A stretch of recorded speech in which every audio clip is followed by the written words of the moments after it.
good word, Josh. It's your boy DKB here. So the question that we need to ask ourselves, and really the prism we need to judge our entire 2023 New York Jets season through, is can the New York Jets go from worst to first in our division, right?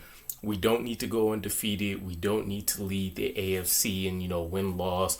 But I do think that winning our division for the first time since 2002 will be a pivotal step for us. It'll be nice to not only cleanly and clearly get to the playoffs, but to also be able to go out there and host a playoff game on hopefully what will be a spectacular run to the Super Bowl, ending in a victory there. Will kind of be the picture perfect esque turn for this franchise that we've all been waiting for so many decades now. So there was a NFL insider, NFL.com's Kevin Patra.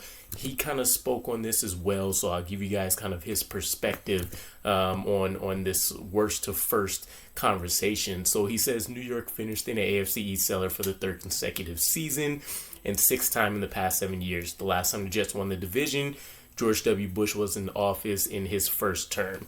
2002, that feels like a lifetime ago. Robert Saleh's club raced out to a hot start last season on the strength of its defense, but the struggles at quarterback ultimately crashed the Jets. Enter four-time MVP Aaron Rodgers. In his worst seasons, Rodgers is better than anyone Gang Green has employed at quarterback for over a decade. The schedule is brutal, and New York competes in perhaps the NFL's best division in 2023. But given the upgraded quarterback and an excellent defense on paper, the Jets are an easy choice to top this list of worst to first candidates. They put their eggs in Rodgers' basket this offseason, and anything short of ending New York's league-leading postseason drought of 12 years should be viewed as a disappointment in Florham Park. And I fully agree with the entire sentiment here. The biggest upgrade that anybody has made over this offseason is the fact that the New York Jets have acquired Aaron Rodgers. If you think about since, let's say, 2010, 2011, when Rex Ryan last took us to the playoffs, the New York Jets had a couple different instances of potentially being able to reach the playoffs, and we just didn't have the firepower, the consistency, you name it, in order to kind of get over the hump, right? Ryan's Fitzpatrick, we could have potentially have gotten it done with Sam Darnold. You take a look at last year with Zach Wilson, Joe Flacco, Chris Streveler coming in.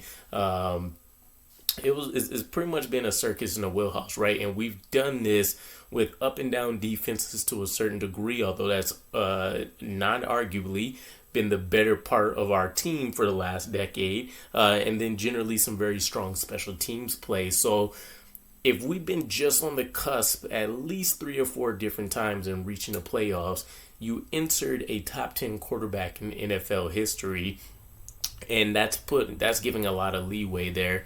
The sky's the limit. I mean, we're still bringing an elite defense to the NFL this season, one that a lot of teams are going to have to overly try to prepare for and figure out what the weak links are going to be to try to exploit and attack over a 60-minute period, while not having to get outside of their own scheme.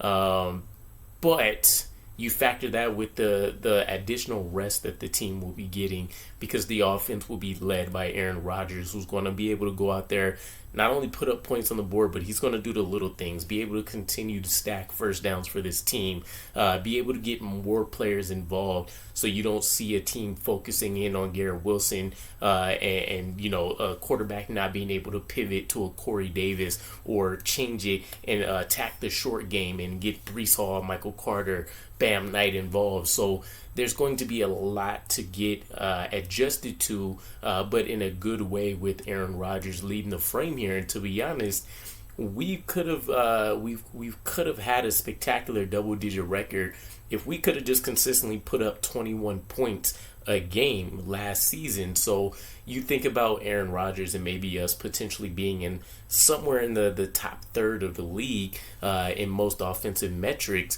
And then, of course, this defense, again, fourth in scoring last year, fourth in points allowed anyways, in terms of the scoring defense.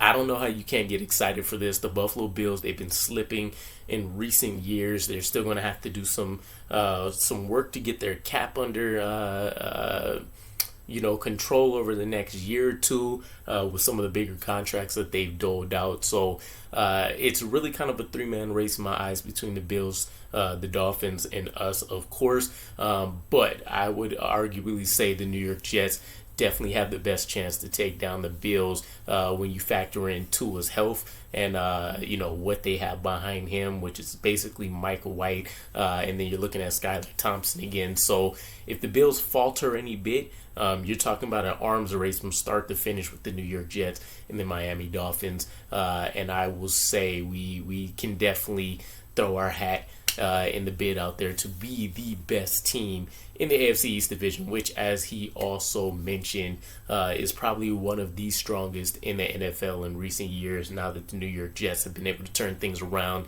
and we see how the Miami Dolphins have improved. And of course, with the Bill Belichick effect, you can never truly count out the Patriots, but obviously a clear deficiency in talent between them and the rest of the division. So let me know what your guys' thoughts are. AFC East, can the New York Jets pull off a worst to first finish?